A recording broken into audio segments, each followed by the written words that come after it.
MLA Ganesh Naik ने कहा, क्षेत्र के बुनियादी ढांचों का काम पूरा होने के बाद ही 14 गांवों को नवी मुंबई महानगर पालिका में शामिल किया जाना चाहिए। विधायक गणेश नाइक ने एक प्रेस कॉन्फ्रेंस में अपनी नवी मुंबई के गांवों की स्थिति स्पष्ट करते हुए कहा है कि अगर कल्याण ग्रामीण के तहत आने वाले 14 गांवों को नवी मुंबई महानगर पालिका में शामिल किया जाना है तो पहले गांवों के बुनियादी ढांचे और नागरिक सुविधाएं प्रदान की जानी चाहिए और फिर इन गांवों को शामिल किया जाना चाहिए। नवी मुंबई महानगर पालिका बुनियादी ढांचे के लिए 6100 करोड़ रुपए और नेट टाउनशिप नागरिक सुविधाओं के लिए लगभग 591 करोड़ रुपए MMRDA या अन्य प्राधिकरणों के माध्यम से किए जाने की उम्मीद है।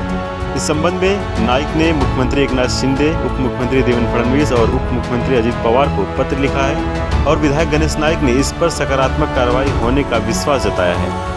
उन्होंने यह भी स्पष्ट किया है कि इन गांवों को नवी मुंबई में शामिल करने का कोई हमें विरोध नहीं है, सिर्फ गांवों की बुनियादी ढांचों पे NMMC को विशेष रूप से ध्यान देना चाहिए। देवेंद्रजी फडणवीस, अजितदादा पवार यांना पत्र मी दिलेत, ऑनलाईन आता पाठवून दिले मी ती। उद्याला सोमवार आहे ते म्हणजे फिजिकली त्या ठिकाणी जाऊन तिथं सादर केली जाणार, कुठे मंत्रालयामध्ये। आणि तुमच्या माहिती एक पिटिशन दाखल झालेलं आहे एका नवी मुंबईच्या जाणकार नागरिकानं ह्या गावांची आमची सलगता नाही, ही ठाण्याला जोडा, काय सांगितलेलं आहे, ठाण्याला जोडा। आणि जर का त्या ठिकाणी करू नये तर त्यांनी हे मी मुद्दे मांडले, तेच मुद्दे मांडले की त्या महासभेमध्ये अतिक्रमण काढण्याची मागणी आहे, त्या महासभेतल्या ठरावामध्ये टनेल म्हणजे बोगदा तयार करण्याची मागणी आहे। त्या अशी की 14 गावांचा या महापालिकेत समावेश करण्याचा ठराव झाला, त्यावेळेला काही अटी शर्ती सहित तो समावेश करावा ठरलं होतं। त्याच्यामध्ये प्रामुख्यानं त्या परिसरातल्या सरकारी जमिनीवर मोठ्या प्रमाणामध्ये अतिक्रमण झालेलं आहे, ते अतिक्रमण राज्य शासनाने काढून देण्यात यावं। एक ह्या शहराशी त्या 14 गावची भौगोलिक सलगता नाही, उत्तरेकडून येताना ठाण्याच्या महापालिकेच्या हद्दीतून यावं लागतं आणि दक्षिणेतून येताना पनवेल महापालिकेच्या हद्दीतून यावं लागतं। करिता आडोली भुतावलीच्या परिसरातून एक टनेल बोगदा काढण्यात यावा। त्याच्यानंतर ठराव झाला, त्याला 500 कोटीची मागणी केली होती, परंतु तत्कालीन आयुक्त आणि प्रशासक अभिजित बांगर साहेबांनी त्याकरता 6100 कोटी रुपये प्लस 700 कोटी रुपये आत्ताच्या गावांचा विकासाकरता अशी निधी मागितली होती। आमचं म्हणणं असं आहे की त्या ठिकाणी हे अतिक्रमण पहिल्यांदा काढा, हा टनेल काढून त्याची संलग्नता करा आणि ते जे काही 6-7 हजार कोटीचं आहे ते MMRDA मार्फत, सिडको मार्फत, हाडको मार्फत त्या ठिकाणी तो विकास करावा। आणि ह्या गोष्टी पूर्ण झाल्यानंतर मग ह्या नवी मुंबई महापालिकेची कनेक्टिव्हिटी फिजिकली करावी, त्या दिवसापासून तो कारभार सुरू करावा अशी आमची मागणी आहे।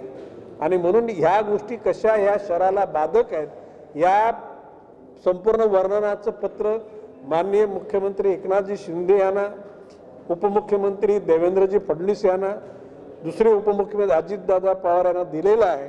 आणि मला विश्वास आहे की हे माझं पत्र त्या ठिकाणी वाचल्यानंतर निश्चितपणे नवी मुंबईच्या जनतेवर होणारा अन्याय ते दूर करतील।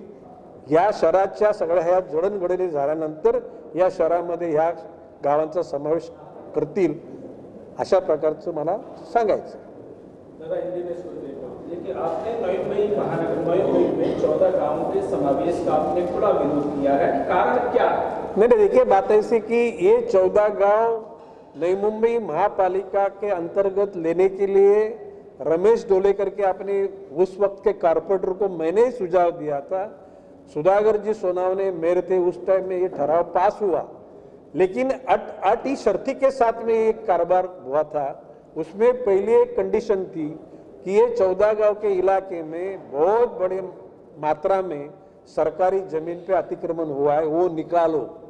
उसके बाद में एक शर्त से वो 14 गांव का भौगोलिक कनेक्टिविटी नहीं है, यदि दक्षिण बाजू से आना होता है तो ठाणे कारपोरेशन की हद को क्रॉस करके आना होता है, उत्तर से आना होता है तो पनवेल महानगर पालिका के यहाँ से आना होता है। और तो इसलिए कनेक्टिविटी नहीं, तो इसलिए बोगदा टनल निर्माण करो, अतिक्रमण हटाओ। और वो जो अभिजीत बांगर साहब तत्कालीन आयुक्त ने बोला था कि भाई 6100 मतलब 6100 करोड़ रुपया खर्चा आएगा और जो एग्जिस्टिंग गांव उसके लिए कुछ 700 करोड़ रुपया। तो हमारा कहना है कि ये पैसा MMRD के माध्यम से, हड़को या सिडको माध्यम से उसका डेवलपमेंट करो, डेवलपमेंट उधर की करो, टनल बनाओ, अतिक्रमण निकालो, उसके बाद में ये सड़क का कनेक्टिविटी वो 14 गांव से करो। ऐसे पत्र मैंने माननीय एकनाथ जी शिंदे जी को लिखा है, माननीय देवेंद्र फडणवीस जी को लिखा है, अजीत दादा को लिखा है। मुझे विश्वास है ये मेरी जो भूमिका है वो। वीडियो में राहुल कदम साथ पंकज विनोद की रिपोर्ट, आवाज टुडे, नवी मुंबई।